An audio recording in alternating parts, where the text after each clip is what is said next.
2, 3, 4!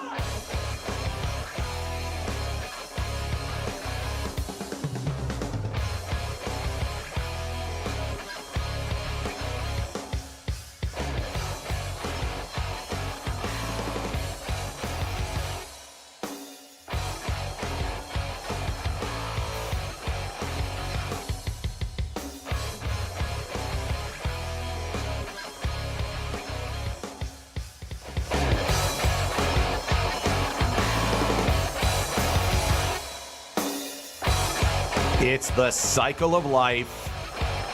It's the most wonderful part of your week. It's the Mike Sasson Show live on Facebook Live, or you're listening on Tuesday morning at 9 a.m. on the River's Edge. Remember, always listen to the River's Edge for the best music on the planet Earth at www.riversedgepgh.com, or you're listening to us on the TuneIn Radio app across the planet Earth. You can listen to it then, or you are listening to us on one of the several podcasts. You're listening to SoundCloud, Google Play, or iTunes. Again, this show is the greatest show in the history of internet radio. I checked it. It's in the Internet Radio Hall of Fame, which is currently outside of an Arby's in Eugene, Oregon. My name is Mike Sasson, your host. I will be with you, taking you through the unbelievable journey, which is life. As we celebrate new life, my nephew, Matthew James Sasson, is here. He was born on Valentine's Day, February 14th, if you didn't know what that was. And we're going to be celebrating new life with that, with the greatest producer in the history of internet radio. Why this show is the greatest show in the history of internet radio, Alex Clemens. How you doing, Alex? Hey, I'm good. That's cool. Hey. We're going to be talking about that. We're going to be talking about Alex's bar thoughts and experiences. You might want to stick around for it. It's about sex dreams. What? Which, by the way, would be a great name for an all-girl band. Sex dreams. Yeah, I could see that back in like 1997 coming out with like, and then Sex dreams. Yeah. We also have a song that has our name in it. Yeah, that's something that was very 90s. You know what I mean? Oh, like, yeah. Yeah, you had to be part of Sex Dreams. Yeah. That'd be like a band that, like, I don't know. Would your mom let you listen to 98 to a band called Sex Dreams? Probably not. Okay. No, unless she really liked them first, then maybe. What if they were insanely musically talented? Maybe. Yeah, like one of them eventually became like Beyonce. Like Maybe she just, that's when she would like lie to me about what sex is, you know? Yeah. And then it would be okay. By the way, someone out there create an all-girl band called Sex Dreams. I got it. I'm on it. Because if it's an all-guy group, that'd be kind of weird. I think that people Oh, wouldn't... yeah, that would be weird. People wouldn't really be into guy sex dreams. No. Yeah. No. So we'll worry about that later. But again, we'll form the all-girl group Sex Dreams. We'll be having... We're having auditions at Mr. Small's Theater. They should like that. We're going to be talking about that. Also, we're going to be talking about advertisements, how sometimes they're not real. And also, Black Panther is the biggest movie in the history of movies. And I'm going to be talking about that. $387 million in the opening weekend worldwide. Is that a lot? More than they were expecting. When you do more than they were expecting... That's good. That's all good. you need. That's good. But we'll be talking about that. Again... Beautiful that you're all here. Beautiful that you're all listening. Always coming up to us and saying wonderful things. One thing that I liked is I had a listener come up to me and said, you know what I loved about watching you guys and listening to you guys is you and Alex just look like you're having a lot of fun. Aw, that's nice that they think that. Yeah, I know. It's like underline, italicize, boldface, think that. And look like. Yeah, look like. Yeah, that's what kind of amazing actress Alex is. She looks like she's enjoying. Now, one thing, though, with the camera, the way it's situated... I'm 6 feet away from Alex. I'm nowhere near Alex. Yeah, she can't even come close to touching me. So, no, we're more... How far are you away from me? Like probably 3 I feet? can hit you, definitely. You can't hit me. If I could throw something at you. You could throw something and This hit is me. about my range of like Okay, how far we'll I could slap- throw we- something to actually hit we can you. slap hands there. Yeah. Which, I have very long arms. I'm okay. Yeah. Yeah. We don't need to do Look at that how all the long time. my arms are. Yeah, I know how long your arms Look are. at them. Look at it. I It's have to hug unbelievable. them all the time. Oh, you have to. Don't give it that, because then everyone's going to be like, oh, does Mike, harass Alex? I don't, don't take that back. It's not a have to. All right, I take it back. And I brought you something today, Mike. What did you bring me? I brought you... Something to Hold on. eat? I'm kind of hungry. Yes. Couldn't you smell it when I opened my bag? Because I could. Okay. It's cornbread. Okay, awesome. What's the point of the cornbread? We had like a little southern dinner today. Ooh. We had shrimp po' boys, Shrimp po' boys are awesome. corn on the cob, That's and awesome. cornbread. Was this the boyfriend who made this? Yeah, obviously, I'm not going to make that. Can you cook it all? I can cook it. I can cook really well for myself because Okay. I don't really care how it turns out, you know. But I don't like cooking for other people. But your boyfriend whoops up the southern deal. He whoops it up. He whoops it up. He like whips it up. Whips it. I say whoop. That Because seems that's like more you southern. messed up. Yeah. No, I don't know. Okay, so he made the cornbread. It's really good. Really good? Did he Yeah. make the bread fresh or did he go someplace? No, he made it all. He made the bread. Yeah. That's amazing. Yeah. That's awesome. Good for the big man. Good job for him. And the shrimp po' boys. Oh my God! I think he found like the perfect way to fry shrimp. So good, so good. That's good. That's good cornbread. I don't know how he did it either because I was at work, so I just came home and it was all there for me. Oh my goodness. So okay, go over the meal again. It's Shrimp po' boys, All right. corn on the cob, cornbread. Gotta get that corn was it in just there. for you or did the whole was the because you live with a couple dudes? Couple dudes. You live- No, it's just for us. Awesome. That means they had to smell it and stuff like that. That's kind of mean. No one was home. Oh, okay. But that's pretty yeah, cool. we're not that mean. I don't know. Sometimes like I to think share. Sometimes I think you might be. But thank you for the cornbread. Oh that my was God, awesome. you're welcome. He made me bring it to you, just so you know. I Oh, was okay, like, I don't want to bring him cornbread, Zach. Stop making Thank you, me. Zach. I'm actually a big fan of you, Zach. Thank you very much. Like you didn't. Why wouldn't you want to bring I'm me kidding. cornbread? He just kept pressuring me. I was like, okay, I'll take it. It's Zach. By the way, great cornbread. Good job with the cornbread. Yeah, he never watches this, so. He should. He should listen and watch because you talk about him very negatively sometimes. So. I know. That's why it's okay, because I know he doesn't watch it. Okay.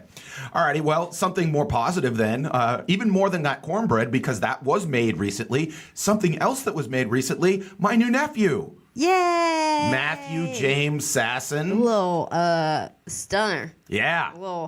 Little stud muffin. He is a stud muffin. He's already got the look. He's got the. I sent you a picture earlier this week, and he kind of had the look of just like, hey, babe, what's up with you? When you sent me this picture, I only read. So the only thing that popped up on my phone was the "Hey baby" part, and I was like, "What the fuck? Like, Okay. Why is Mike just saying "Hey baby" to me?" Okay. And then an infant popped up. Yeah, and then I read the rest of the text, and I was like, "Oh, okay, this is fine." Okay, yeah, this isn't crossing boundaries. Okay, but you got to admit that's a look that's a lady killer look right there. Yeah. That's instinctive. You need to have him teach you some skills there. You think he would help me out? Yeah, I think so. You think he'd be a good wingman? At least take him places. Everyone loves babies. Yeah, especially that look like them. So congratulations there. Or you should really get a dog, Mike. I should really. All the ladies love dogs. The other day, I was in the city and I was walking my parents' dog around. Okay. People flocked to me. All these ladies like, "Oh my God, can I pet your dog?" I would love to have a dog that lived somewhere else that I could maybe take around because I don't like. Just be like a dog walker. Like once a week, you walk someone's dog. Yeah, I could maybe do that, but I just don't like having my own dog because I Right, had it's two too dogs much. when I was growing up and I hated it. It's too much. Yeah, they always were crapping around and barking and stuff like that, and I'd always have to clean it up and take it out at like 2 a.m, and I didn't like it. Maybe you should just get a better dog. Yeah, I had two. I don't have to do that with I my had dog. 2 dogs that were just, yeah, I wasn't a big fan. Anyways, but yeah, people ever suggested that, but I haven't. do it. I shouldn't. Anyway, so we have that. But again, Matthew James, I've decided to call him MJ. It's cute. I know, because Michael Jordan, Michael Jackson, Oh, Michael yeah. James, I didn't even Matthew think about James. Michael Jordan. Again, named after his John, my brother, named it after his younger brother Matthew. So obviously a little bit of Cute. that's very cute there. No one's named their child after you, though, huh? No, actually, supposedly my brother my brother Tim was supposed to. We talked about that earlier in life, but then wives get in the way. Oh. So apparently the wife wasn't a huge fan of having Michael, but I am Jack's godfather. Yeah, So- that's the same thing. Yeah, but again, they didn't like. My sister-in-law Heidi has very interesting ideas about names. Oh. Like she wasn't very big on she didn't want any normal names. Right. She didn't want we all were very normal biblical names. Margaret, Michael, Tim, normal American names. Yeah. She wasn't a big fan of that. Yeah. My brother had to fight for Jack Because that sounds at least something. I mean, Mia, Carly, everything like that. But we were like, oh, is it going to be Meg? Is it going to be Jan? Yeah. Whatever, like that. She's like, she didn't want any of that. Yeah. So I think that's why I got outvoted. Plus, I don't think she's a huge fan of me. I'm naming my kid Taco or something. You're going to Taco Clemens? Yeah. That's a good name. I'd recruit a kid named Taco Pico Clemens. I would literally recruit a kid based off the fact it was Taco Clemens. Yeah. I don't think he'd play sports. He wouldn't play sports at all? Nope. Not even like soccer? Not even like curling? Maybe soccer. Okay. Maybe. I'd recruit a kid for a soccer team named Taco Clemens. Yeah. There you go. He's just like real laid back. Why, you think he's going to be a chill kid? Yeah. Here's the thing. His name's Taco. Here's how. There was a guy who got drafted in the NFL last year. Was named Taco. Oh my God. Yeah, plays for the Dallas Cowboys. So Is he good? He's got drafted in the NFL. He's not like he didn't have like an amazing rookie year, but you know he's still named Taco, so he's pretty good. Okay. That's how your kid is going to like rebel against you. He's going to be more like his. That guy Mike that you introduced him once. He's going to be all like into like sports and into like, going to be like, yeah, I'm going to be a middle linebacker. And you're just going to be like, no, don't do it. And he goes, no, I'll live my own life. As long as he like still likes me and like will hang around with me and doesn't make me go to all of his games, like all of them. Obviously, I'll go to most of them because I'm his mother. But, That's one thing that's different today than was like when I was growing up. Like, it wasn't that expected that your parents were at the games. Yeah. Now the parents are supposed to be at the practices. Like, that always weirds me out when someone goes, oh, I have so much to do today. I have Jimmy's practice and Janet's recital and I'm like, all you got to do is just drop them off and do whatever the hell you want to do, because that's what my mom used to do. Yeah. Like, she's just like, okay, Mike has baseball practice, would drop me off and then just go do what you want to do. Yeah. But now you're supposed to sit there and watch, which I think is dumb. Why are you watching? Just go. Live your own life. I think that I would be more sad if my son was named Taco and then he was like, I don't like tacos. I think I'd be more upset about that than him pursuing a life in sports. You realize he'll do that. Yeah. Just a shit face. Well, he'll just. So I already know he's going to be a shit face. You think he's just going to be a big prick? You think he's just not going to? Yeah. I don't know why, but. I think your mom. How nice of a kid were you when you were younger? I was a great kid. Ask my parents. Really, you were nice and never problem. Every single one in my family will tell you Alex was a great kid until she was about 15. Then she was horrible. Okay, but that's what's going to happen to you. You're going to now a son. I think would be interesting for you. A daughter, I don't think you're going to be a huge fan of. No. What would you name the daughter? Enchilada. No. What other? I don't really like enchiladas. Okay, cornbread. Po' boy. What else do I like? Besides tacos, I don't even know. You only her like name one is like thing? vodka or some alcoholic thing. Yes, her name's Vodka Clemens. There you go. I just name her Mary, like Bloody Marys. Okay. Don't name her something that easily becomes a stripper name. Vodka would actually be like, that'd be very easy.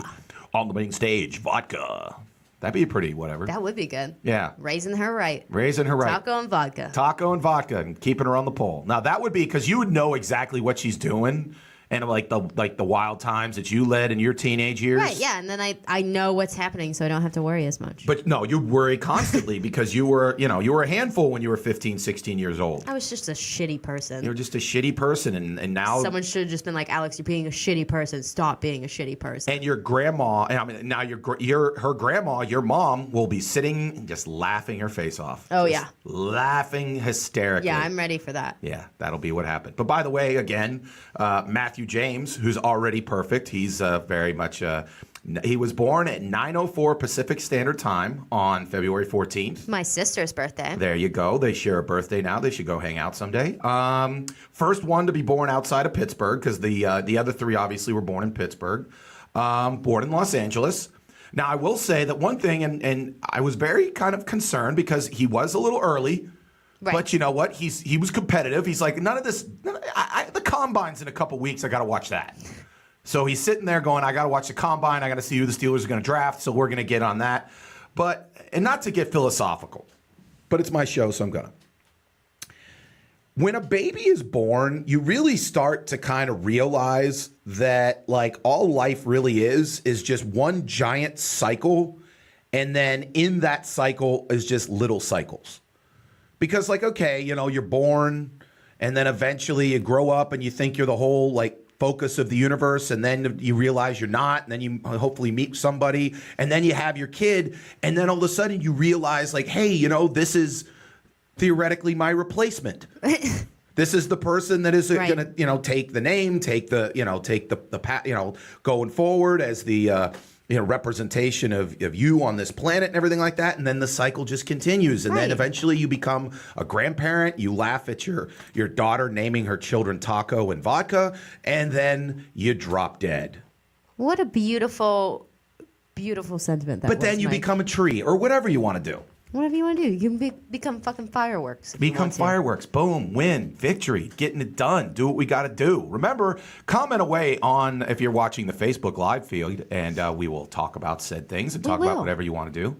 But again, thank you very much to everyone with the positive. I mean, I put the picture up as soon as that happened. Got a lot of great likes and messages. And again, I didn't do a damn thing. Right. But imagine if you actually had a child, how many people would be nice to you? No one would. No one. If I actually had a child, most people would feel very sorry for it. Yeah. I've already been told by my brothers and sisters that they would be they'd feel very, very bad for my kid. Oh, that's good. Yeah. My brothers and sisters don't like me much. Anyways. Really? Yeah. Oh, no. They're not huge fans. Moving on. Yeah. So this past weekend, I was in Somerset, Pennsylvania. Ooh. Fought the snow, which was wonderful. Had a great, had one of those great country moments. Oh. So I'm driving on the turnpike. It's Saturday night, and it's not bad. It's just, it's like it's almost raining. It's not that snowy. As soon as I get off on the Somerset exit, apparently in Somerset County, they just don't have plow trucks. Right. They just don't care. Because why? Yeah, who cares? So I'm driving, essentially. I might as well have been driving on the grass. I didn't know where I was going. But then in my car, the light pops up that says, hey, you're getting close to being out of gas. Oh, God. And again, I'm in Somerset, so there's like 3 gas stations in the entire county. Yeah. Eventually, I get up to one. I'm like, okay, good. It says I got like 15 miles on it, and this is where I have my country moment. Okay. I drive up, I sit there, and I see on the sign, it sits there and says, no gas. And I'm like, oh, crap. I get out of the car, and eventually this woman comes walking out and it's like, sorry, we don't got gas. It's something with the power. And I sit there and I go, where's the closest gas station? And she goes, oh, just down the road. And I go, you know what? I speak fluent country. So I sit there and I go, ma'am, I need to know exactly how far it is. She goes, it's real close by. It's just down the road. I'm like, no, how close by? She goes, about 5-7 miles. And I'm sitting there going, that's not close by to me. Like, close by to us city slickers means I could see it. Right. Like, I could see the sheets down the road. Down the road. Yeah. But again, I'm sitting there at saying 15. And so now I put, like, a lot of trust in the engineers of my Honda to say, okay, this better not have been a guesstimate. Right. You better have said you got 15 miles. So eventually I do make it to Mark's gas station in Shanksville, Pennsylvania. Did they have gas? They did have gas. This seems like a teachable moment for you, Mike, that you maybe should have gotten gas before you got to Somerset. I'm sure you had to drive past like 60 sheets on your way to Somerset. Here was the problem. I was already late. So the show time was 8 o'clock, and it said on my GPS that I was going to get into the parking lot of the place we were having the show at 7:57. So the simple fact of the matter is that because of the weather and because I had to, you're giving me this look of, Mike, why didn't you leave earlier? There's a lot of reasons why I didn't leave early. Clearly, you're being judgmental. I never judge you. I'm just saying. I never judge you on anything. I always say whatever you want. It probably took you more time to have to find the gas in Somerset than it would have taken you to drive off to a Sheetz on your way there, you know? Well, I more than likely, but I was wondering if I had enough room, and I thought, okay, maybe we'll do it. But because of the fact that the snow, I'm blaming everything on the snow. You're like, I'm gonna chance it. I'm gonna see. I'm gonna see how lucky I really am. But guess what? How lucky I am. I made it. Boom, win, victory. Did you make it on time? Yep, I made it at literally 7:50, like 8. Nice. So I get there. I do the comedy show. Good, like 200 people at the venue. Whoa. So it's me and everyone from Somerset. Yeah, yeah, everyone from Somerset showed up to this place. But it was Ron Renwick, me, and then John Evans, the great John Evans. And I realized something because I'm doing the show and I'm doing my act. I'm doing pretty well because I'm funny. And this woman in the front row just starts having a conversation with I me. thought you were going to say having a baby. No. Because that seems like something that would totally happen at a Somerset comedy show. I wouldn't have stopped for The a baby. woman the woman in the front row just starts having a baby, and everyone's just like, oh. Eh. Hey, get him a beer. Yeah. But no, she starts having a conversation with me. Okay. And not like a yelling, like a heckling type conversation. No, like that I'm talking to her. She's sitting there and she's just like, so where are you from? Where are you from? How old are you? Where are you from? And not even screaming it, just like talking to me. Where are you from? Were you in the middle of talking when she started this? I was doing my act. That's really weird. And so I had to stop and sit there and go, Miss, you realize I'm performing for 200 people right now. I can't talk to you right now. And she kind of got a little embarrassed and started to be whatever. But then a bunch of other people just like started, and not even yelling at me, just like sitting there going, yeah, you're right. I've had that happen to me once. And I'm just like, I eventually had to make a big announcement. I'm like, guys, I cannot have a conversation with you right now.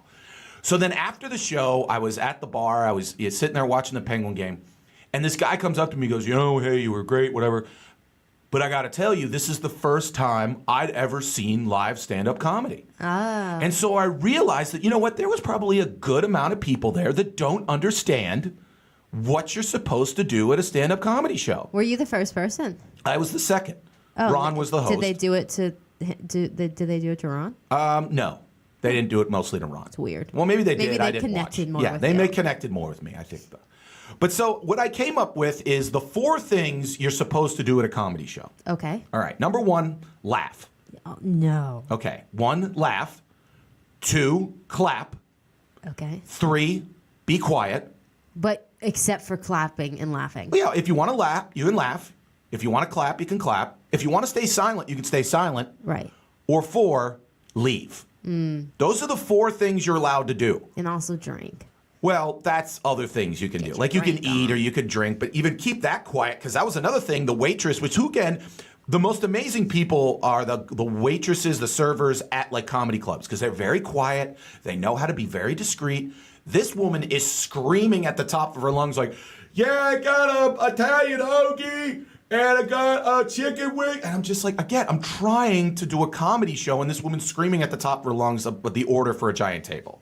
It always amazes me, actually, not how they talk quietly, but how they can always see where they're going, like with a tray full of drinks and They're it's like incredible. barely lit. Yeah, if That's you ever go amazing. to a comedy show, make sure you take care of the servers because they're incredible.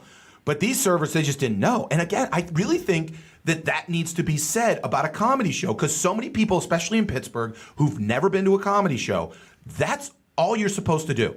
You either can laugh, clap, stay quiet, or leave. Because here's the thing. If you don't like what I'm saying, if you don't like what anybody else is saying, you can absolutely leave. Yeah, no But one's going to be mad. Yeah, but screaming at the top of your lungs about like some, whatever, yeah, not allowed to do.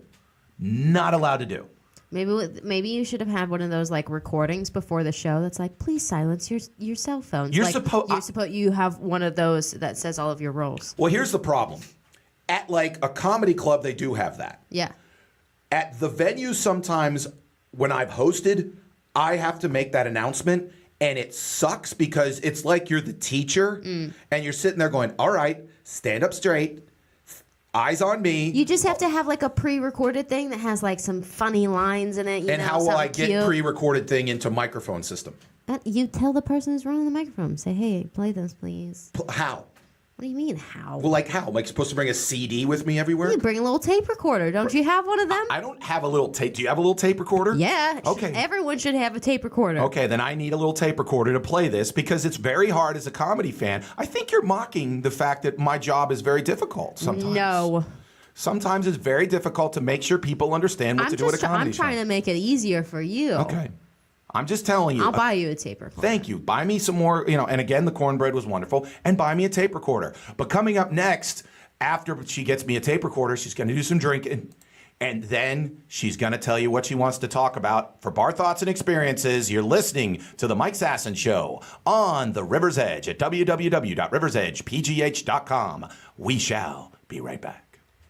Hi, I'm Rob Spear, host of Damn Near Killed 'Em, an interview show where anything goes. Once they gave it to me, you could have stuck a telephone pole up my ass. I was about to be kicked out of the country.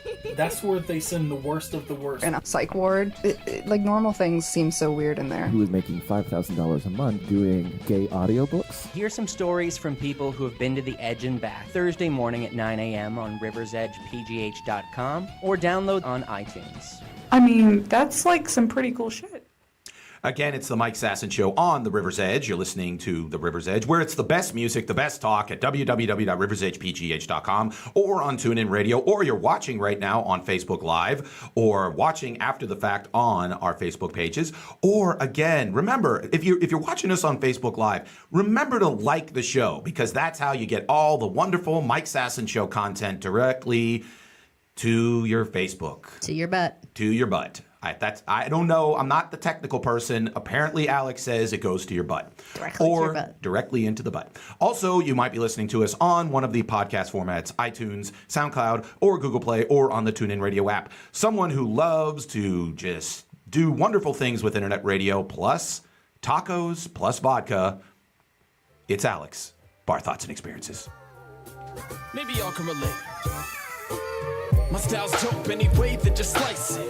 It's a fresh cut, hope that you like it. About to open up a can of some cans. By the way, Alex, we're drinking the beer right now, right? I am drinking beer. Now, I put vodka in a beer bottle. Did you really? No. Okay.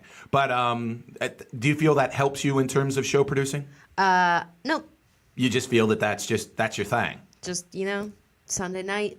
Seems like I should have a beer. If you were at home right now, you'd have a beer right now. Probably. Sounds nice. There you go. Sitting at home with a beer.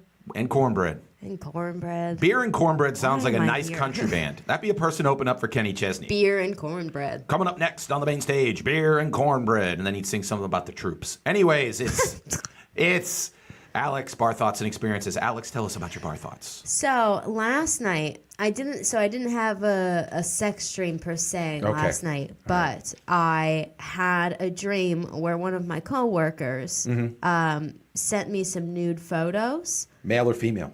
Male. Okay. And so he sent me some nude photos. In the dream, he said. In the dream, he sent me nude photos. He has never sent me nude photos in real life. Okay. I've never seen him nude. Okay. Just to preface this. Okay.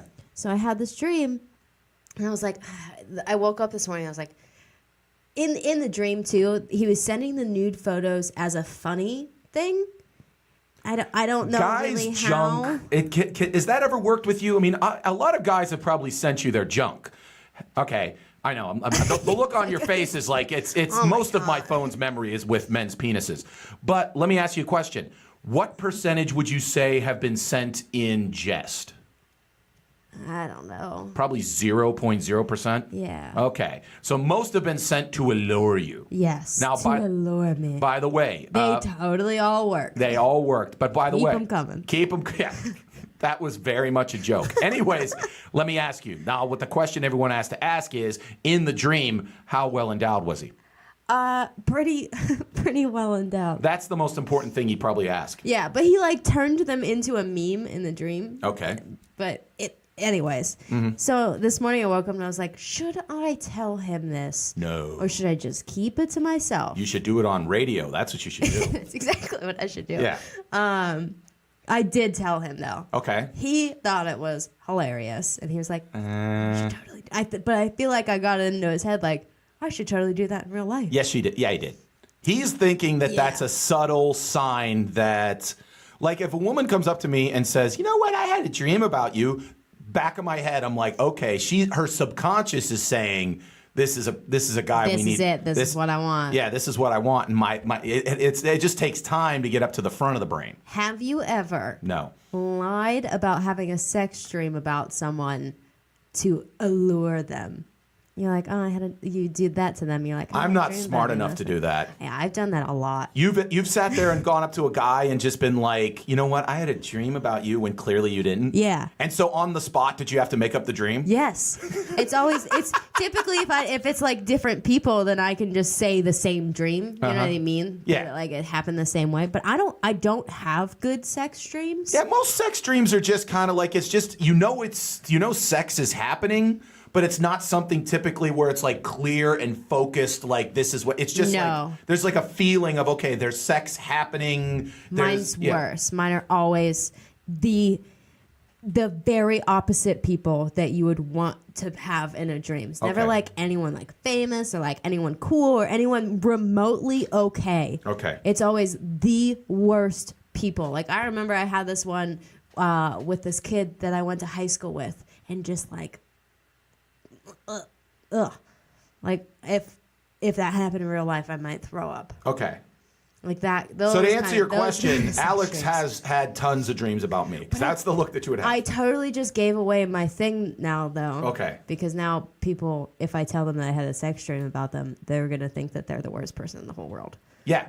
But I would say that, okay, they'd say, all right, either A, you made it up, or B, if you didn't make it up, then it's the worst person. So hopefully, if someone does come up to you and go, hey, have you ever had a sex dream? You told me about it. You'd be like, you know what? Yours was one I made up. Yeah. Because then they're saying, okay, then you dug me and all that kind of stuff. Because you're saying the only people you've had sex dreams about are people that you just dislike. The worst people. So right now, Zach is very rarely in the dreams. Never. Not even in the beginning of the relationship? Yeah, never. Never been there, which is a good thing for him. Yeah. Has Zach's cornbread been in sex dreams? I think tonight. Really weird. I think tonight the po' boy might be in the dream, and you might be just you'll whisper in his ear. It's like, I'm telling you right now, your po' boy was amazing. It'll like your po' boy. The po' boy will turn into human form. He'll be Cajun because it's out of New Orleans and stuff like that. It'll be like he'll Cajun by. I can't do a Cajun voice. I was about to. There was a point where I was like, Mike, should I try to do I would just do Cajun Man from like, you ever see Cajun Man was Adam Sandler's thing? Like, Alex sex dream. I have an Alex sex really dream. slur everything together. Yeah, Alex is, I'm going to have sex with you and then I'm going to make you up, oh boy. Yeah, you should probably not do that. That was a great Adam Sandler impression of Cajun Man. But you know what? Now let me ask you a question. Do you ever have sex dreams in which there's multiple people? No. You're just always one-on-one? Just always one-on-one with the worst person in the world. And the worst person? And it's always like something bad is about to happen to us. Like the one dream about that kid in high school, we are about to get run over by a train. Okay. Like, why would that be a dream?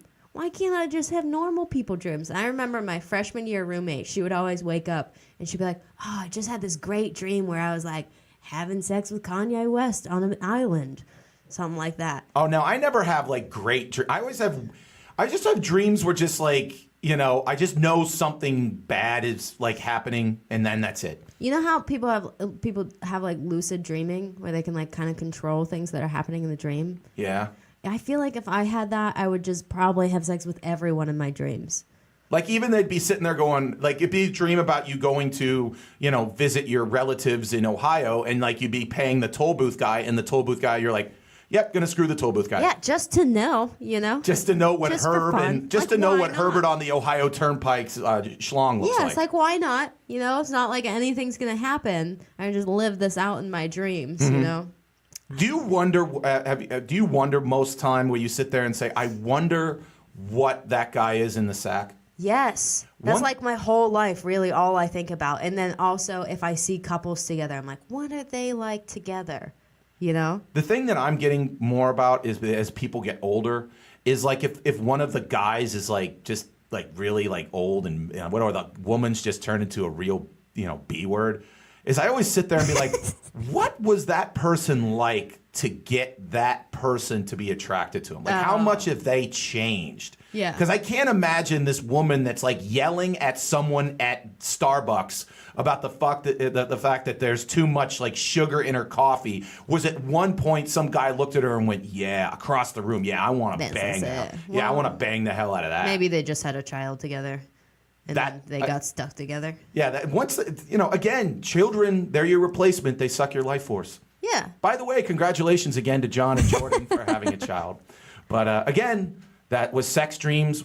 Sex Dreams with Alex. Which we're going to turn that into an all-girls group. I also think it should be like an advice column, like Sex Dreams with Alex. You should do a call-in show where people tell you their sex dreams. And then eventually... And I analyze them and tell them what to do with their lives. Especially since you have no training whatsoever in doing that. Sounds amazing. I know, you have no training to do it. What kind of training do I need Like a psychiatry degree or something? I was a minor in psychology. Really? I can do it, No, you can't. You need to turn it into like a love line and get an actual doctor. And so the doctor, what they do is they sit there and... No. I think it'd be much more fun to have me not know anything and tell people how to live their lives based off of their sex dreams. Here's Alex telling everybody what to do with their sex dreams. Oh, yeah, Alex, this is Jeff. I had a sex dream about... you should totally screw her. What? What'd you say? Like, no, who are you going to dream about? Oh, it's my third grade teacher. She's like 90 now. Well, go find her and have sex with her.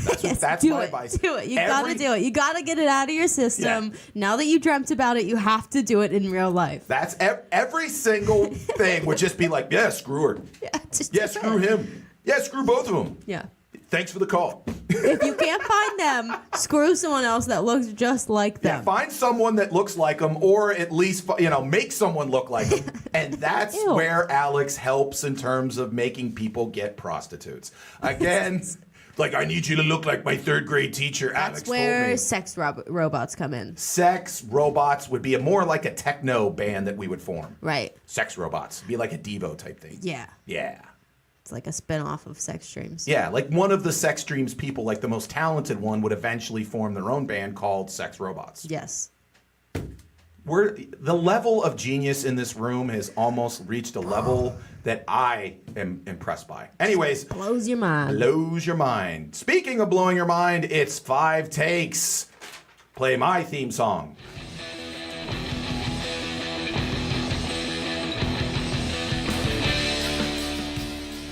Again, it's 5 takes. These are 5 thoughts I've had this past week. Do they make sense? They did in my head, so let's see what happens when I speak them.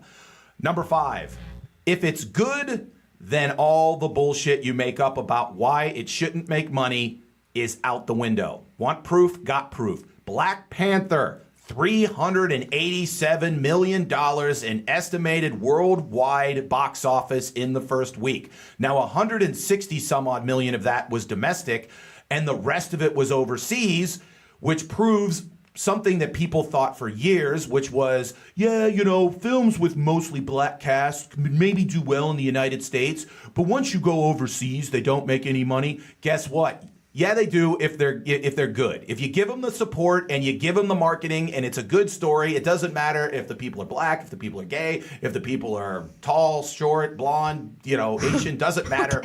If it's good, it's good. Black Panther is good. Make sure, Go see it. And go see it. They don't need more money, but you're going to like it and see it. Now, everyone I've heard has seen it's really good. But again, I just like it when racist bullshit is disparate. So... kudos to that. That's a good thing for you to say, man. Absolutely. Number 4. I was reading up on this guy who's running a company. Okay. And his big thing is every month, if there's no 3-day weekend in that month, he adds a 3-day weekend. So, like, for instance, obviously during December, you'd have Christmas, and January, you'd have New Year's, whatever. But in months where there's not, he adds one. That's cute. And the reason why is it's not just to be cute. He sits there and says, I get increased productivity. No one wants to leave my company so I don't have to retrain people because when you're training someone, they're going to screw up. They're going to be, difficult to deal with, whatever. Right. And so it's good business. And this brings me to my 4th point. The one thing that people do not understand, but they're starting to understand, is one of the most valuable aspects of increased performance is rest. So many times when they talk about with athletes, they're like, no, push harder and push longer and all this kind of stuff. No, let them rest. Yeah. I remember talking one time to a strength and conditioning coach who coached in the NFL and coached in major colleges. And he sat there and goes, you know what? Sometimes The best thing I'd be coaching for a team. A guy would come in after a game, and I literally would say, get out and just go walk outside for about 20 minutes and then go home. Yeah. That's all you need. That's the best thing you can do right now. But people are still all about, no, you got to work harder. You got to have 12-hour days. And you got to be. No, you want actual good performance by your people. Give them rests. Give them days off. And I understand, like, oh, that's a lot. No, you'll gain the productivity. Work smarter, not harder. Exactly. And then talk about Alex's sex dreams. Number 3, speaking of sports, Johnny Manziel, Johnny Football, Texas A&M Heisman Trophy winner, got kicked out of the NFL, got drafted in the first round by the Cleveland Browns, basically drank his way out and partied his way out of the NFL. Woo! And he went, he's trying to get back in the NFL. And he says he went to a psychiatrist, and they claim that he says, you know what, I've been diagnosed as bipolar. Oh. That's why I've been drinking and all this kind of stuff. And now a lot of people have come out and said, how could that happen? This guy was one of the biggest stars in college. Then he gets drafted in the NFL. All these scouts looked at him. Why didn't at some point someone do a psychological analysis of the guy and figure out he's bipolar? Here's why. The little hidden secret about especially football is they kind of like it if you're a little screwed up. Yeah. Like, I remember talking one time to a college coach, and he was lamenting the fact, and this is his exact words, I've got too many milk drinkers. I don't have enough beer drinkers. There's an old thing that says, if you want to have a good team, you need a cup. If you have too many churchgoers and not enough hellraisers. The stupidest story I'd ever have that happened to me personally, when I was at the University of Connecticut, we were all clean-cut kids from good families on the offensive line. We were all kids that, we all graduated. We all did stuff. Yeah. And our coaches said that we were too nice. Yeah. So they recruited a kid who had a shaved head, a goatee, and tattoos. And specifically, the reason why they said they recruited him was because he had shaved head, goatee, and tattoos. Yeah. And we're all just like, can he play? Is he a good player? He had a shaved head, goatee, and tattoos. So sometimes if you look the part and people think you're a little messed up, then they actually like it. And in Johnny Manziel's case, they'll never admit this, but some of those drinking and hell-raising and all that kind of stuff, they silently liked it. Yeah. They kind of thought that, I want a quarterback who's going to walk into Heinz Field and not have any fear and drink his face off and blah, blah, and just throw 5 touchdowns and not give a damn. So they never actually found out he was bipolar. So do you think that you should have shaved your head and got some tattoos? If I would have shaved my head and gotten tattoos, I probably would have gotten a look at the NFL. There you go. Proves that sometimes you just got to look the part. Number 2. I love it when people who are paid big bucks prove that they're morons. Ooh. The biggest movie right now in the world right now is Black Panther, which is a Marvel property, meaning it's from the Marvel universe in terms of comic books. And some of the biggest names of the last 10 years in terms of movie box office have all been Marvel movies. Thor, Iron Man, Spider-Man, all this kind of stuff. And so I'm reading that back in 1998, Marvel was not doing well. They were hemorrhaging money, and Sony Pictures wanted to buy the rights to Spider-Man for $10 million. Okay. So they said, here's the deal I'm going to make you. This is Marvel. Here's the deal we'll make you. Mm-hmm. We'll give you Spider-Man for $10 million, or for $25 million, you can have the entire Marvel universe. Which means Sony would have had Iron Man, Thor, Captain America, all those things, Black Panther, everything for $25 million. Yeah. And what do you think Sony said? No. No, we don't like that. We just want Spider-Man. We don't want that. Which, guess what? That $25 million investment would currently be worth about $14 billion worth of domestic box office. So I love that because there's some guy or a group of people in a boardroom somewhere that have to look at their boss and sit there and say, so I hired you guys, you make millions of dollars a year, you run a movie studio, and Marvel offered you for $25 million, which is chump change in Hollywood, the right to make all of these movies, and you turn them down. Yeah. You are a moron, you're fired. I love that. Like, one of the great stories I've ever heard in terms of radio was actually happened here in Pittsburgh.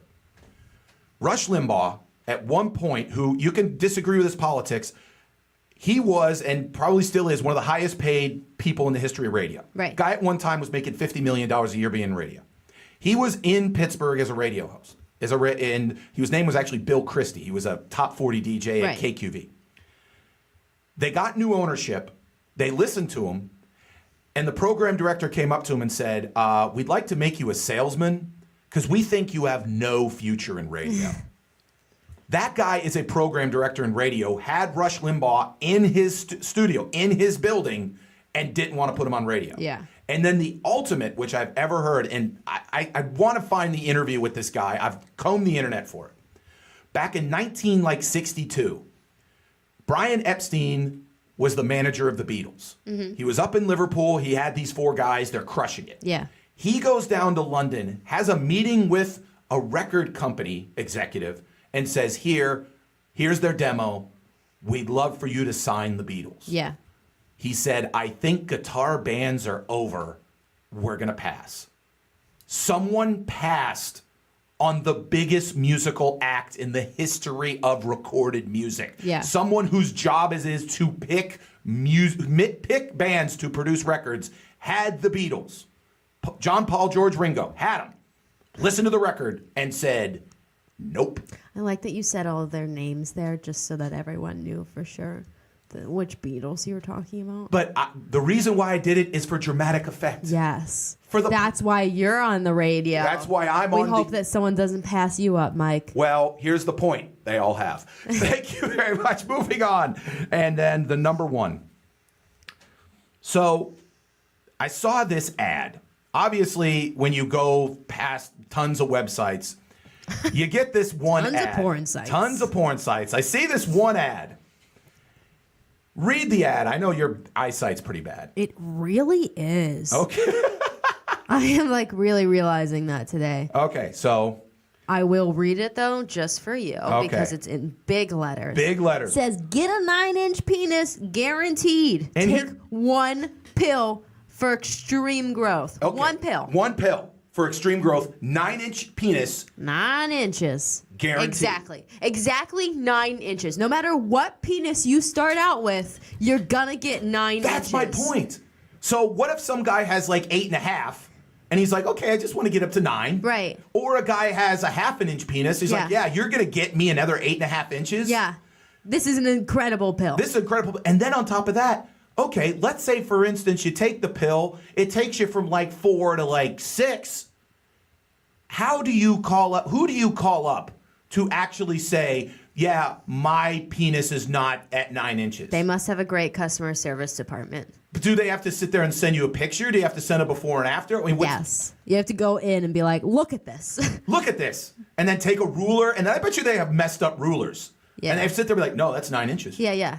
That is totally all 9 of their inches. rulers. They're I bet they you- have multiple rulers that they take out that that are 9 inches. Yeah, this is totally 9 inch. And the guy, I think that would be a job for you. You'd sit there and you could totally lie to him. You'd sit there and be like, no, that's a 9 inch penis. That is a 9 inch penis. Do you think they believe me? That Yeah. sounds great. I just get to look at penises all day and be like, that's 9 inches. And they're Yeah. like, all right. Yeah. I'm going back out into the world. Yeah. I'm ready. And they just strut their stuff, knowing I got a 9 inch I think it's just penis. the confidence of maybe not knowing. And you're like, I have a 9 inch penis now. But really, you have the same penis. Yeah, but it says it's guaranteed. And I don't know how you turn around and get a guarantee that you get a 9 inch. Also, there's limited supplies. You can't just wait. They only have so big of a customer service department. Yeah. You know the reason why I know this pill is fake? If this was true, 'cause I had it. If this was true, you realize that nothing else in the world would matter for months if someone actually came up with a pill that would get you a 9 inch penis. Yeah. They'd be like, oh, there's bombings. I'm like, no. There's a pill that can safely get you a 9 inch penis. There'd be no more wars. Yeah. There'd be no more need for any sort of violence in the world. Everything would be done. The only people that would be fighting for it would be the people that, I bet you there'd be some real fundamentalist religious countries that would stop the sale of said 9 inch penises. So they'd have to Berlin airlift the 9 inch penis pills just to make it to where the people would be happy with their 9 inch penises. But don't you just think then people would be like, Now I want an 11-inch penis. See, now and like the people who already had larger than a 9-inch penis, which like apparently they're out there. Yeah. Like, everyone would just look up to them now. Now like I need a 12-inch dick. Yeah. Now. So someone you're saying, and eventually, like after like a couple years, everyone would just would have the most ginormous dicks in the whole world. They would just be crazy. But 9 would just kind of be like, oh, he's just got a little mushroom. Like, I was on a porn site the other day, and one of the videos that popped up was like, so and so has sex with the largest penis in the world. Yeah. And I'm like, is this guy in the Guinness Book of World Records? Like, how does everyone know that he has the biggest penis? And it doesn't really seem like he does. There's a guy who's famous. He lives in like New York, who like is famous for having who he claims the largest penis in the world. It's 13 inches. He claims that it's the worst thing you could possibly ever imagine. Oh. He says it's so it's not this dude that's in the porn. No, but he's just a schlubby looking dude. He's done interviews and he says, yeah, it's annoying. Like, no, it's not something that you should like be. It hasn't made my life great. I just don't get this guy that's in porn. Like, I don't get how he got that title. Like, how did he beat out everyone else to get that title? There's a thing, but I think if you sit there and you would say it, if you look it and people are like, yeah, that looks it. And I guess like if you put it on every single one of your titles of your videos, then maybe. Yeah. I just, I think it's the same thing with like your customer service in terms of the 9-inch penis pill. If everyone tells you that you have a 9-inch penis, then guess what? Everyone just assumes you do. And I was just thinking about while like I was thinking about this, I'm like, sounds like a conversation that someone would have in the comment section of this video. Like, is this guy really the biggest dick in the world? Yeah. Yeah. In both ways. Maybe he's just a jerk as well. He seemed like it, to be honest. Yeah. If you have the biggest penis in the world, you probably are a dick. That's just how it is. Well, what about that guy who's like, I don't want this. Get it out of me. I bet you he's not that bad. I don't know. Who knows? But I'm just saying, how do you check? That's my 5 thoughts. Thank you very, very much. We're going to take a quick break. When we come back, Alex, again with fresh eyes, being such a young person, watched some Madonna videos, and we're going to be talking about them, and also going to be doing news and notes. It's the Mike Sasson Show. We'll be right back. Well, go. It's green. Come on. Go! God damn it, Brian. You need to calm down Yeah, with the road I'm sick rage. of these people, these assholes. The road rage, man. You gotta calm down on the road rage. Well, I want to get to where we're going. We have a lot of great stuff coming up. We're going to Falling Water, Bicycle Heaven, the Mattress Factory, Knob, Trundle Manor. All right, which way do I go? Which way do I go? Come on, right, come on. Right. Too late now. Right, come on. Well, too late now. I gotta keep going. I'm not gonna sit here like some asshole. Oh, come on, man. All right, you're listening to the Culture Cruise. You can find us at riversedgepgh.com. Your local Pittsburgh area museum podcast. Yes, riversedgepgh.com, and come take a ride with us.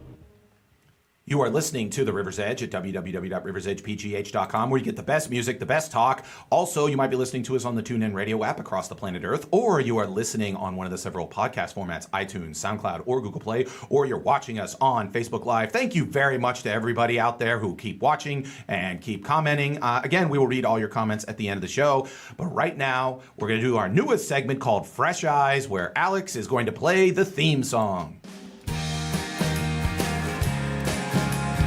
Is this officially the theme song? Sure. Okay. A professional outfit, we are. I just like it because it's called Rich Girls and Horses. Okay, man.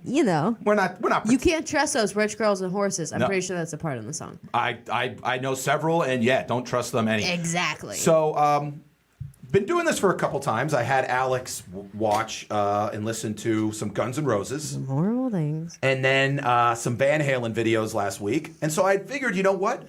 I had not asked Alex to watch any videos of any female performers.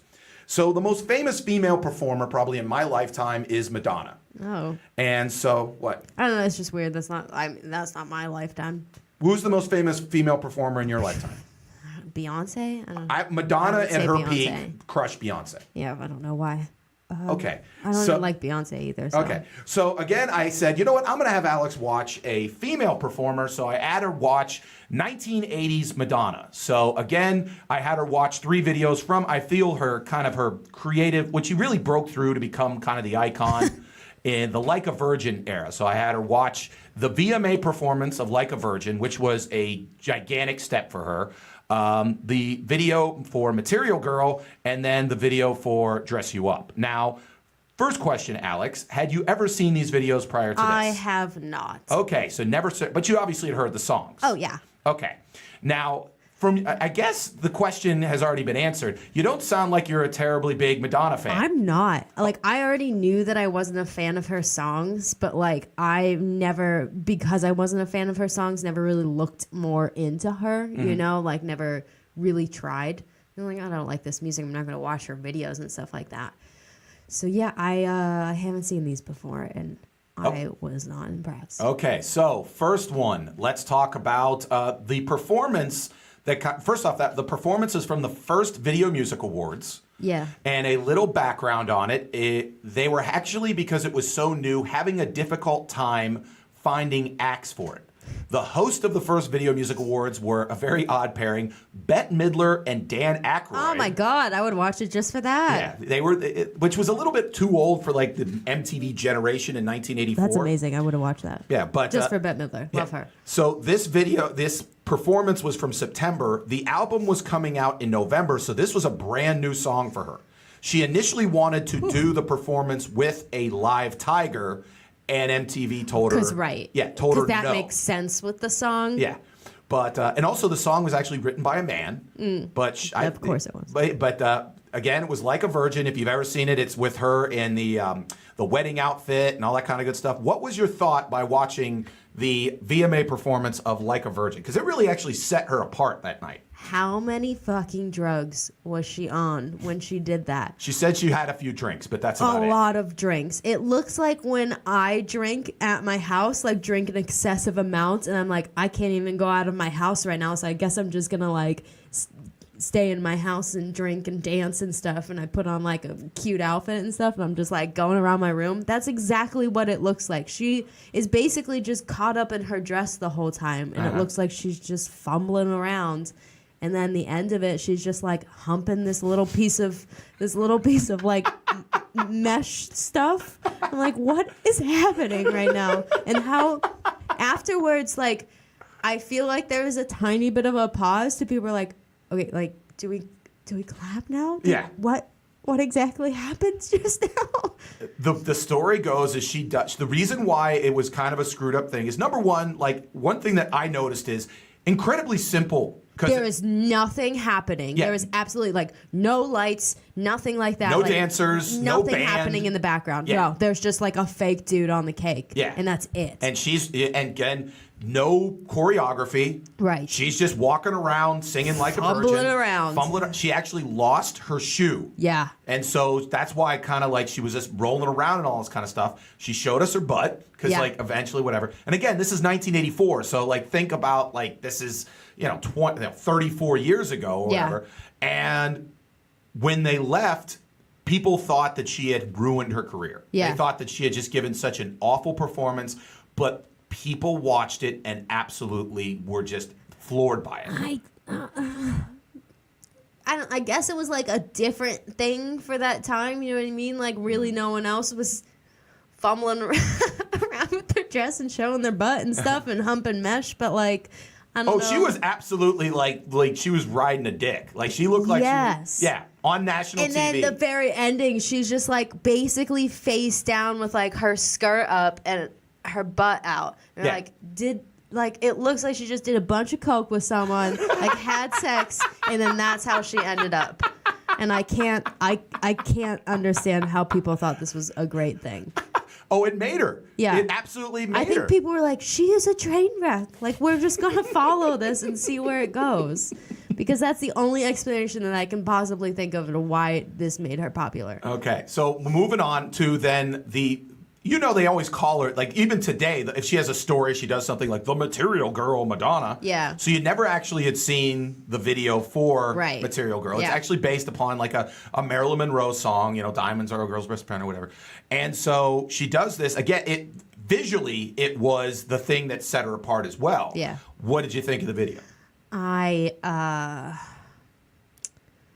in the very beginning of the video, I was like, oh, if I had to pick a Madonna song that I liked, I'd probably pick this one. And then by the end of it, I was like, fuck no, I actually hate this song. It's horribly repetitive. Like you like it for a couple of seconds, and you're like, oh wait, they just say the same thing over and over again. I was to a point today when I was watching it, because obviously I hadn't seen these things in years, and I was watching this, and I had the feeling, like last week you talked about Van Halen, you're like, this is nice, but this is too long.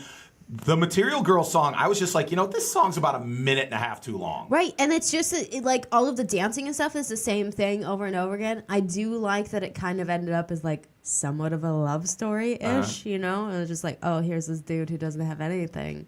Even though he was the movie producer. But even though he not tricked her, but like figured out like, oh, she doesn't like this, so let me just like get rid of the thing that I was going to do, and then like fake purchase this car and like take her in this shitty truck, and then they make out in the end. But one thing that was, the point of the song is very much just like, I only dig if you have money. Right. That's it, which is a terrible message to send anybody.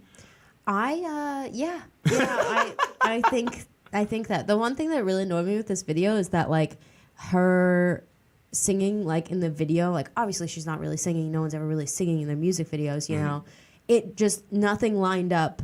Like it didn't even look like she was trying to sing the song. Like none of her lines like lined up with the actual song. It bothered the shit out of me. Also, the dress that she was wearing in this video, I don't know. They must have had some really good tape on that. Oh, how there was no nip slip? You're right. Like they like lifted her up and nothing happens. Like I had to think that there might have been a couple takes where there was one. Yeah, and then they're like, let's tape this shit down. Yeah, so I mean, there's probably that. Okay, and then the third one was Dress You Up, which was more of a live performance. The most 80s thing that I've ever seen in my entire life. I'm pretty sure. Well, she set the 80s. Like you're sitting there going, oh my God, it was the most 80s thing. Yeah, she set the look of the 80s. Like she dressed like that because she was in New York and she was poor and she was like, full disclosure about Madonna, not a gigantic fan of the music, but a huge props to someone that can stay relevant for as long as she did. That's very true. And the fact of the matter is that every Britney, every Beyonce, they all tried to create her. And the thing I think that separates her from all of those people is, number one, she was organic. She wasn't a creation of a record company. She has an amazing story. She, again, grew up in Michigan, got a scholarship to go to the University of Michigan.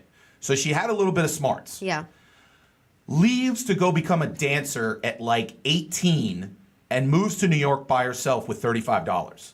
She didn't get signed until, that was 1978. She didn't get signed until 1982. So she lived for 4 years in New York City by herself, creating this persona.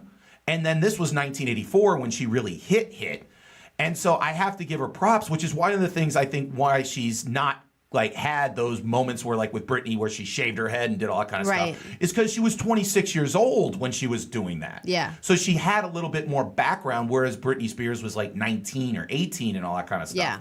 And so, again, it's one of those things of like, I'm not a gigantic fan of the music, but of the person and of the performer and of the person who can kind of navigate the massive BS of the entertainment industry and be worth nearly $1 billion at this point. You have to kind of give props to that. Honestly, she's in these videos, she's not a very good dancer, or at least like not a very natural looking dancer. Mm-hmm. Like in the last video, it was the most choreographed thing, but like didn't make it look good.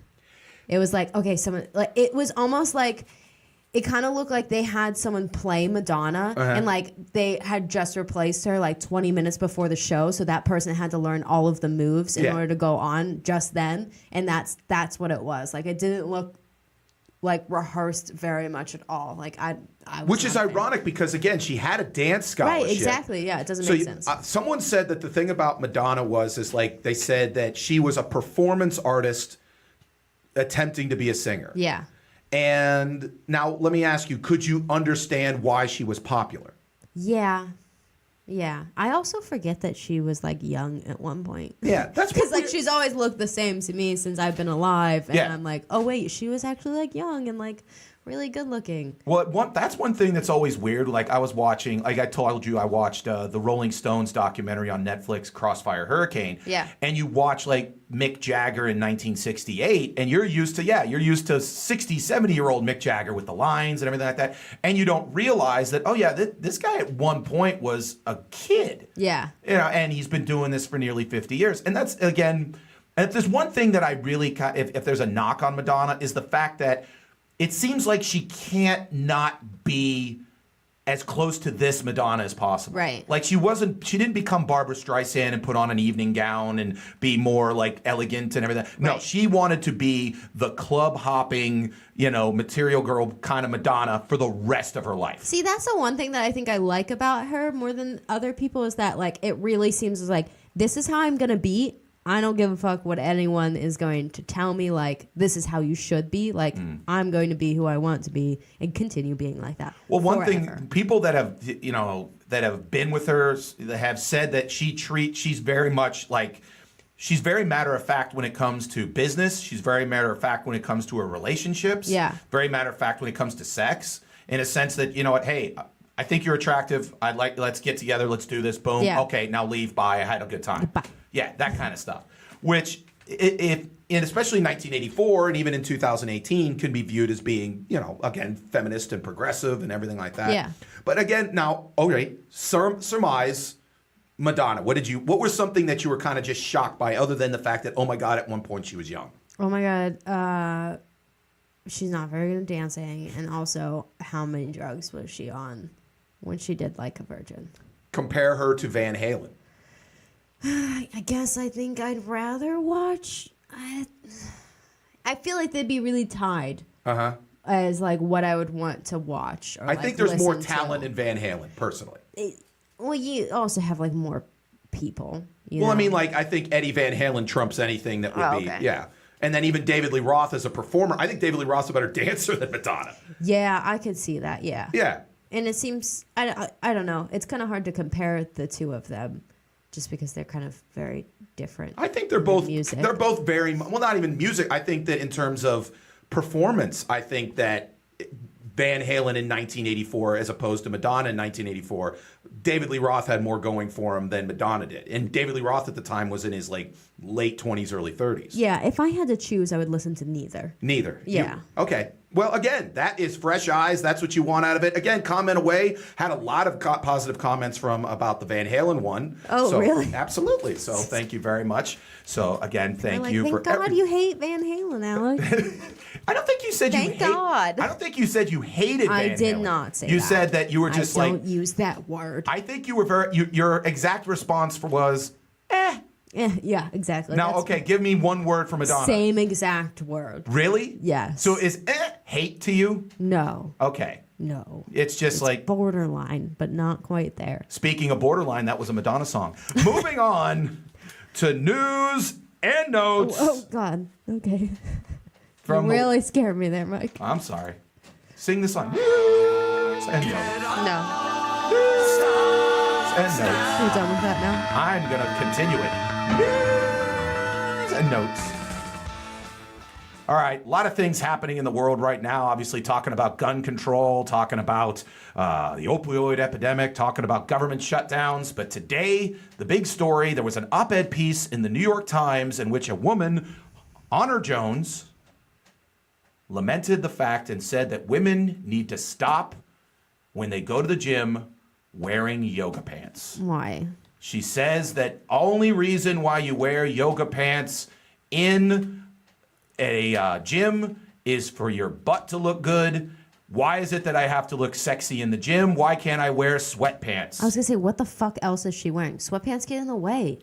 Now the reason why this became a story was because when she tweeted this a lot, and she tweeted the story, a lot of people were like, well, okay, well, that's her opinion. So many women then inundated and said, A, I can wear whatever the hell I want, and B, yoga pants, especially if you're actually doing yoga, get in what you're supposed to wear, because again, number one, they said that if you're doing certain poses, you got to know that you're doing them right, and yoga pants help with that. And then sweatpants again can fall down; they're getting in the way. It's basically like wearing yoga pants. It's like you're wearing nothing at all. You know, like I feel like that's the closest thing to like your actual form to where you would want to work out, and you get to like.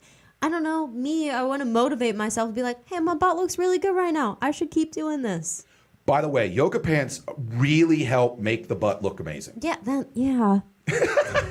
I think they knew that. There's even ones that like are specifically to make your butt look good. Mm-hmm. Like they're designed differently to make your butt Where look do good. you stand on, like, you're not a huge yoga pant person. I've seen you wear them, but you're not huge. There's certain Because women that I don't it's work all out they wear. very much. What? Because I don't work out very But much. I know women that don't work out practically at all, and it's just their uniform. Yeah, I don't like that. You don't like that? No, wear some fucking jeans. Wear some jeans. I understand it's comfortable and stuff, but like, I don't know. Don't be a fraud. Do you think that wearing yoga pants everywhere has become the new, like if you saw a guy just wear sweatpants everywhere, it's like the same thing kind of deal? Right, yeah. It's just like it's like giving up. Yeah.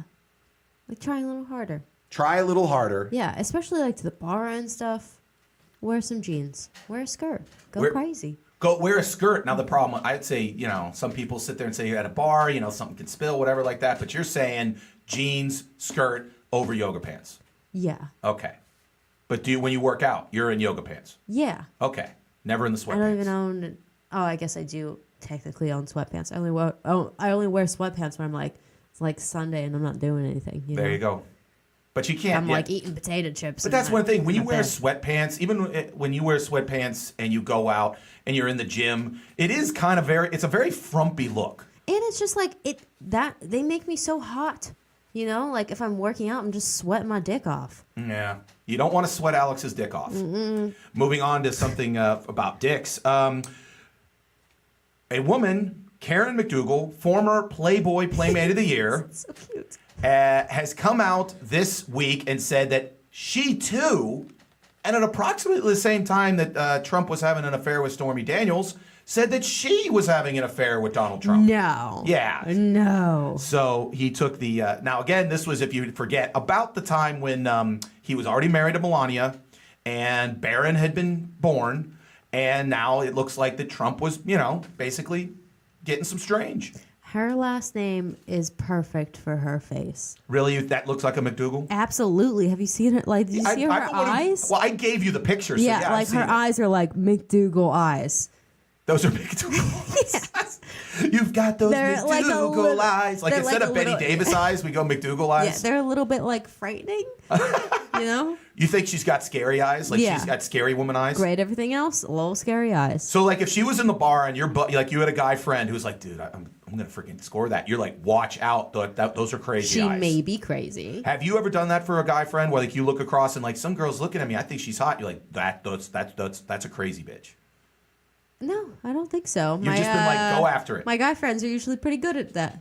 They pick it out before you do? No, they're pretty good at picking good people. Oh, okay. Yeah. But if you did spot a crazy woman, you would say, hey, that's a crazy woman. Yes.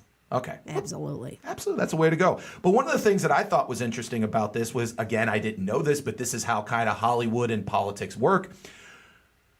Karen McDougal eventually, I know, sounds like she should be like, working at a McDonald's somewhere. It does. But she got $150,000 from American Media Limited, which is the production house that produces the National Enquirer. Okay.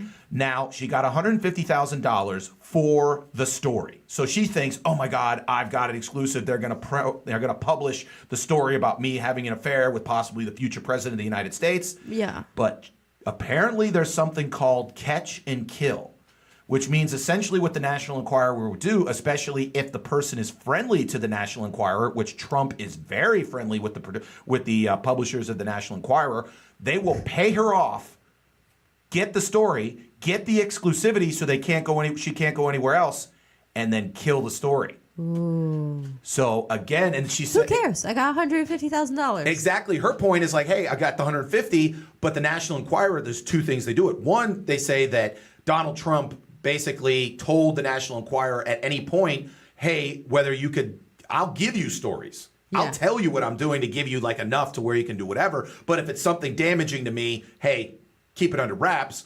Also, this guy does this for other people so that essentially, like, for instance, he apparently did it for Arnold Schwarzenegger. Okay. So he'd go up to Arnold Schwarzenegger and go, okay, I helped you out. I did catch and kill for about 3 women that said that they, so guess what? I'd like a little information about this person or a little information about this person. It's all the web of how Sounds like it really works out for everyone. Well, except for obviously the women who want people to know that, yeah, maybe the president of the United States is sleeping around. Whatever. I feel like, I don't know.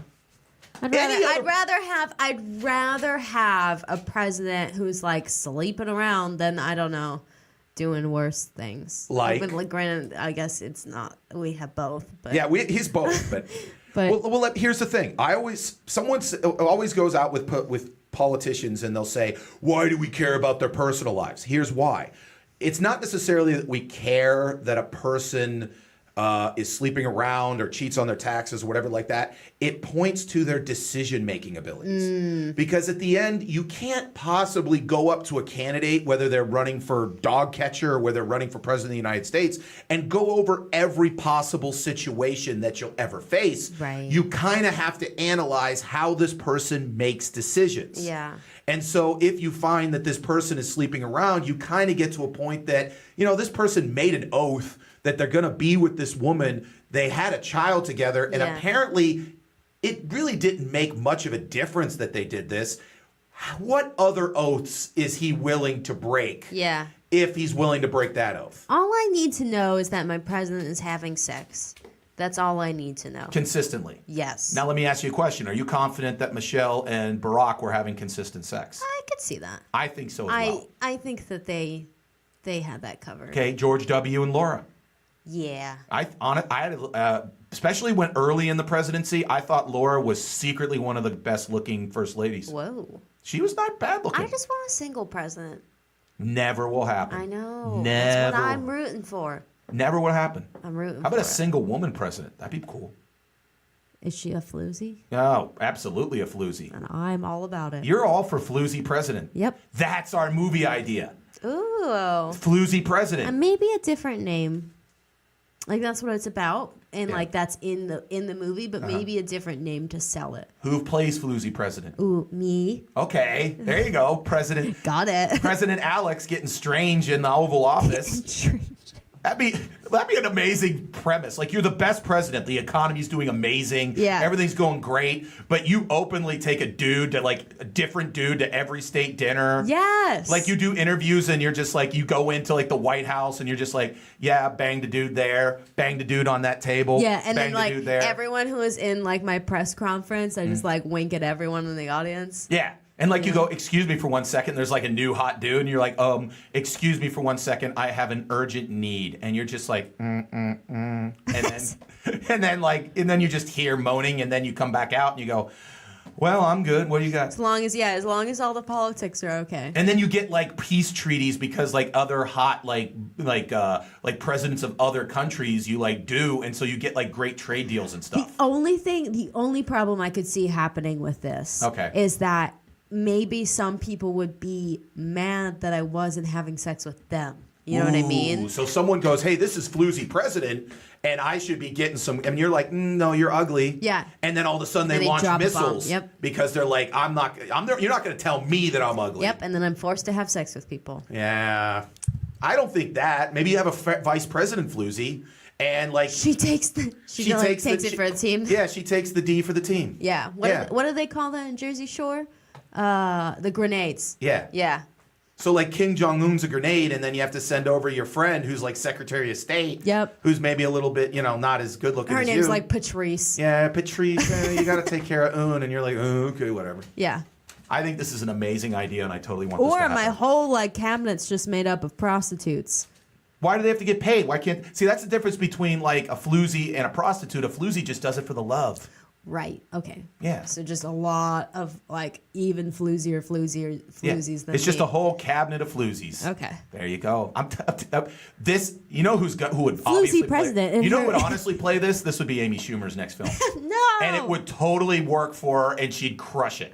If you as as long president, as I'm one of the floozies, I don't care. you're the star. She's the vice president floozy who has to go over and take the grenades. Or it like plays into the story where like she's trying to become a part of the cabinet, and like this is what she has to do in order to become a part. Floozy, This is what they do in Hollywood. We workshop this. This was awesome. This was a good idea. floozy president and her cabinet of floozies. Floozy president coming out in November or whatever. All right. WEEI in Boston is a sports talk radio station in Boston, so obviously it's filled with very loud, opinionated people who are probably not good in football when they were good, because no one in Boston's good at football. Anyways, so over the past couple weeks, they've gotten in trouble because one of their hosts said that Tom Brady's daughter was a little pissant, and then another host did a mocking voice of an Asian man when they were talking about Tom Brady's agent. Right. So this week, WEEI went to completely pre-taped programming because the entire staff had to go to sensitivity training. That's great. Totally gonna help. Now, but here's the thing, and I've worked in radio. Here's why this is total BS. There's a guy called a program director.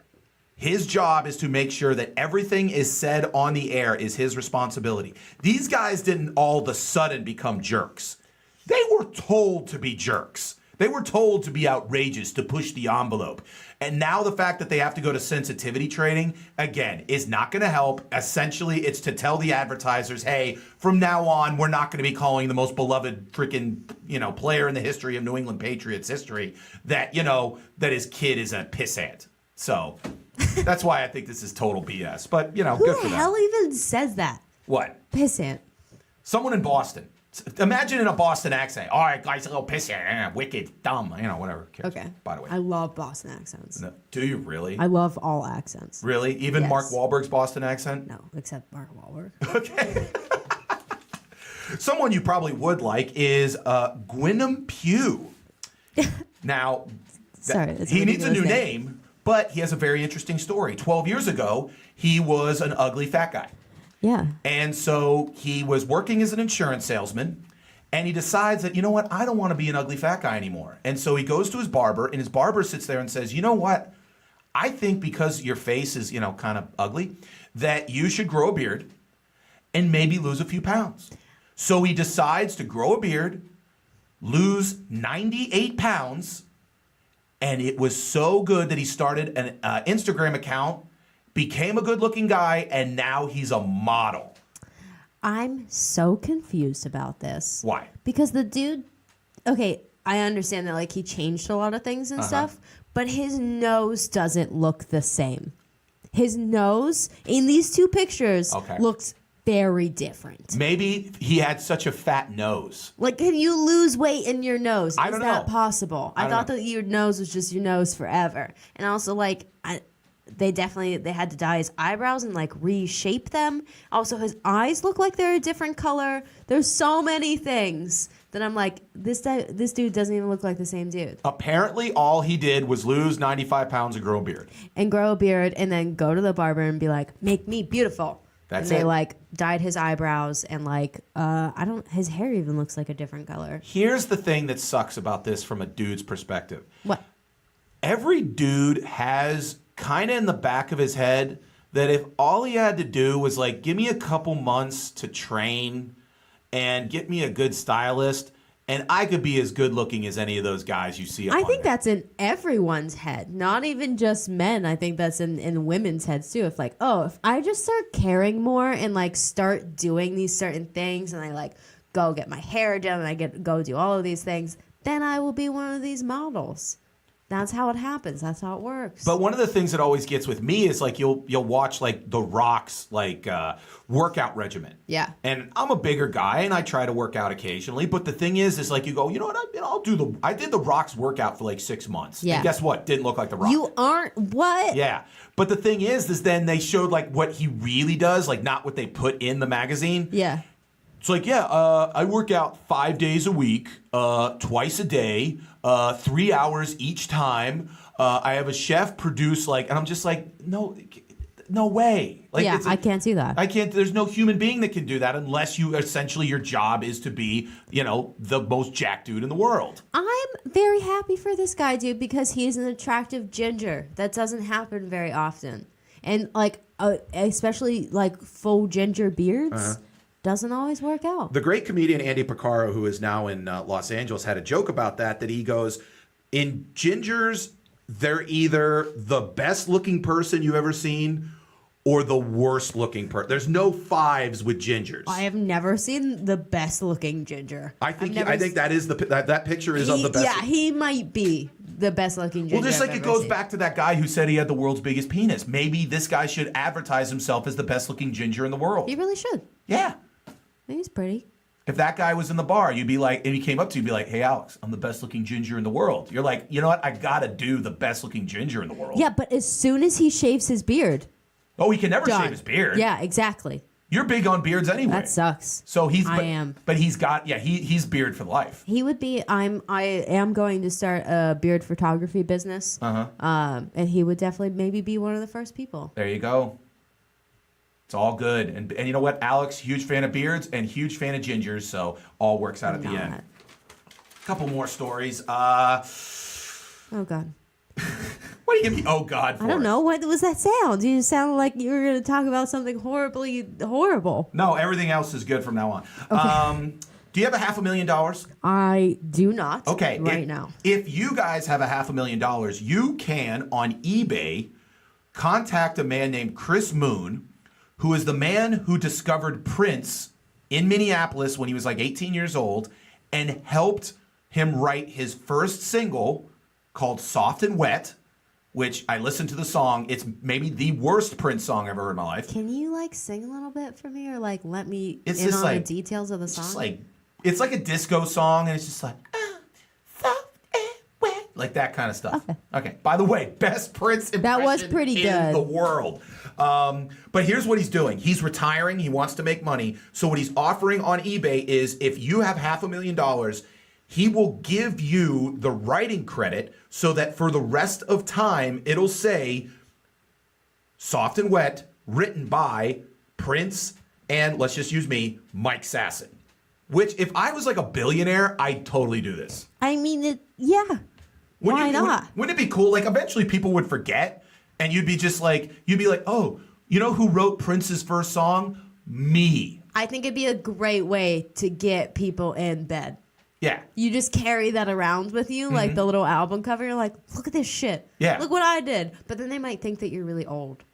Well, in my case, I think people would most likely agree with me that I'm old. Yeah. But I would need, one of the coolest things that was in the world is when you do sell a gold album or a platinum, and you get that. They always have the picture of them with the framed album cover.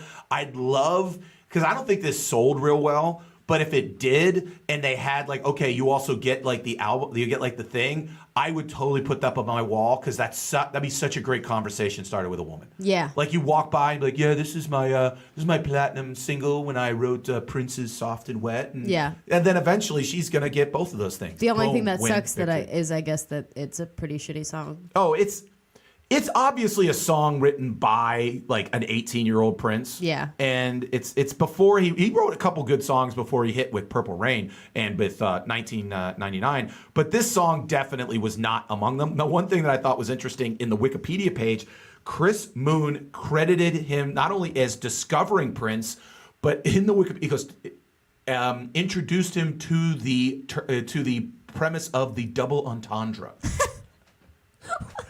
And I'm just who claims that? He totally wrote that in his own Wikipedia page. Yeah.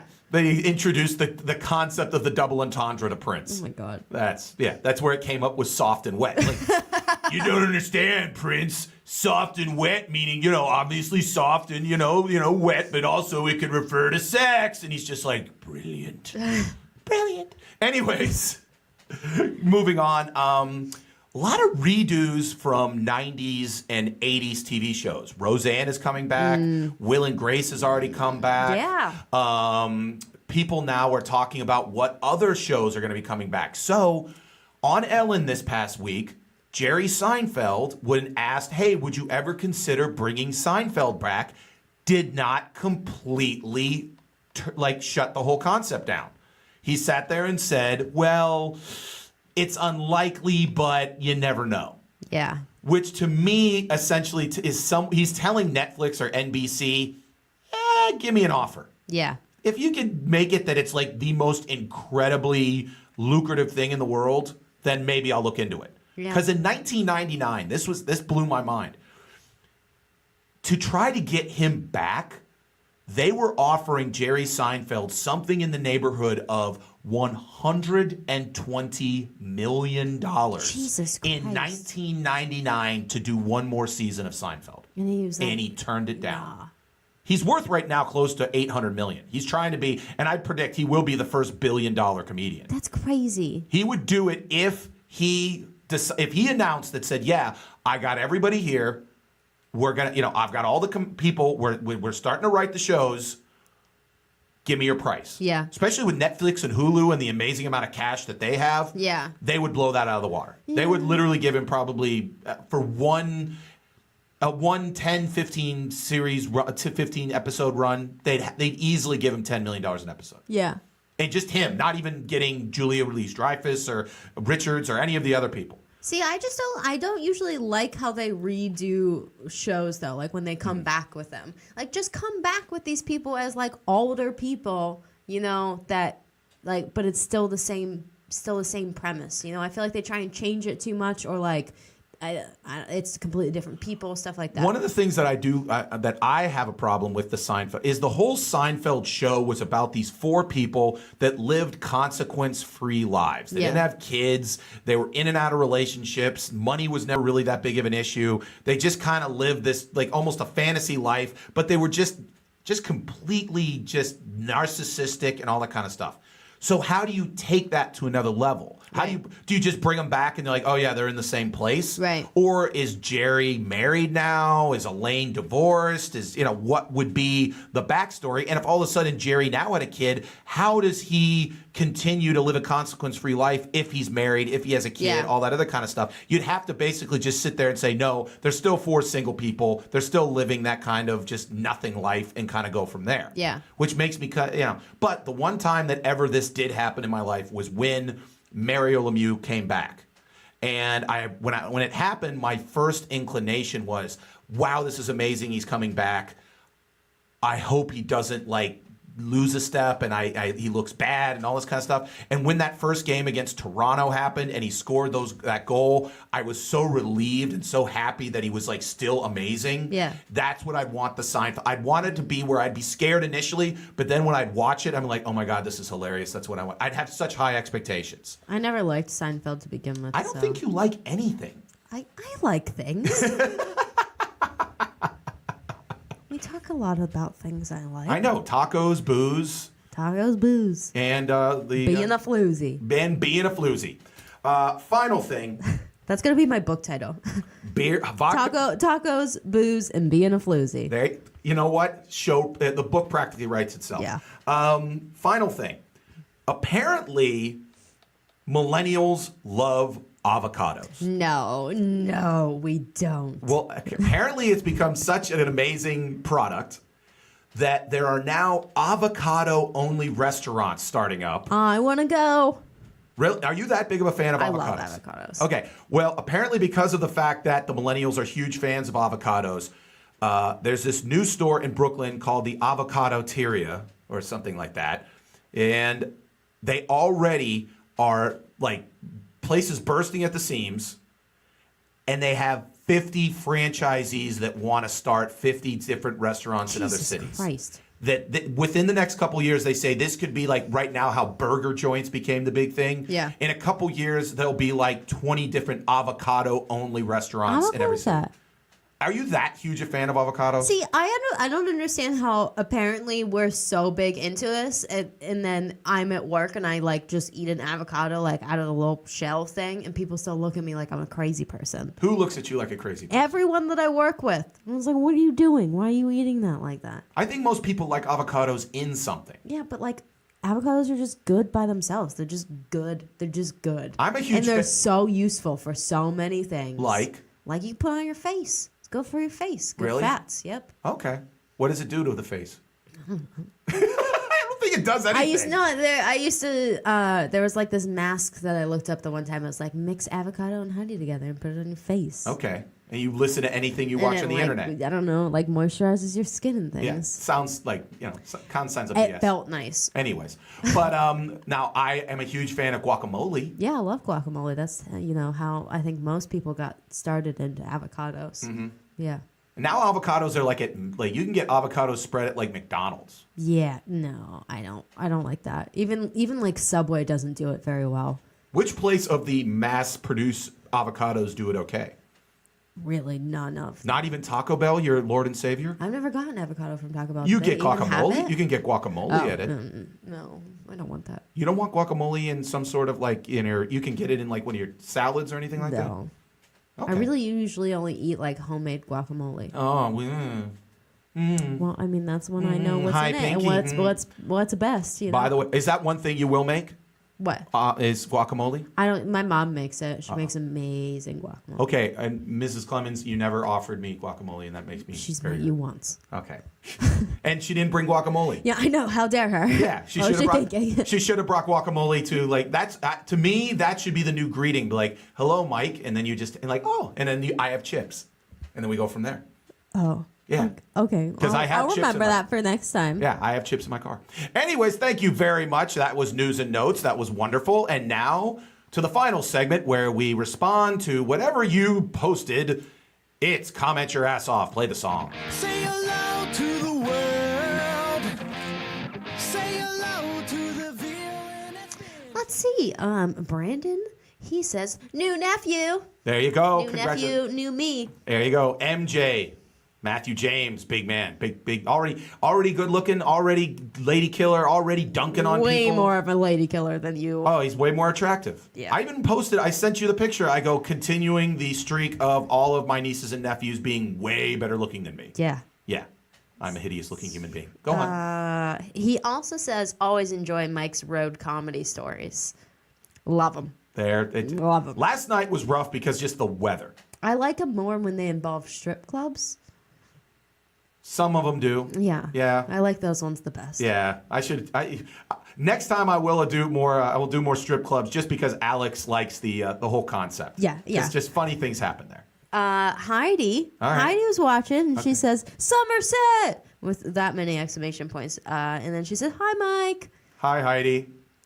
And that was That's it. the mother of 3 of our nieces and nephews. Yes, There. our. Well, they're my also nieces and mine. nephews. I have adopted them as nieces. Well, they're my and nieces and nephews. nephews. So they're ours. And she's the mother of my nieces and nephews. Yes. So that's how that works. Okay. They belong to they're my nieces and nephews. Yes. They're her sons and daughters. They're my nieces and nephews. Yes, they are our nieces and nephews. Ours. The world. It takes a village to hopefully make it that I don't ruin my nieces and nephews. Is that all the comments? Yep, that was it. That was wonderful. We didn't have any like weird Craigslist things or anything happening. I don't know what. Who knows? Whatever happens, happens. That's what this show is. Basically, the undercurrent of this show is whatever happens, happens. We record it. We've never edited anything out. That's one thing about podcasting. Sometimes people I've been on podcasts, they'll be like, you know what? I don't like that. I don't like that. Whatever. Yeah, we don't do that. Anything I say, just goes back into it, which we've said some stuff that I wish I hadn't. Anyways, it's the Mike Sasson Show. Thank you very much again to the greatest producer in the history of internet radio, Alex Clemens. Thank you again to The River's Edge. Listen to the best talk, the best local music, www.riversedgepgh.com. Next Sunday, also, we will have a guest, Aaron Kleiberg, getting ready for his big showcase event in Homestead at the Carnegie Museum Library Theater. So, all going to be good there. Again, congratulations to my brother John and my sister-in-law Jordan. The Double J's had MJ. It's all good. Have fun. Be wonderful, especially if you're a floozy. Bye-bye.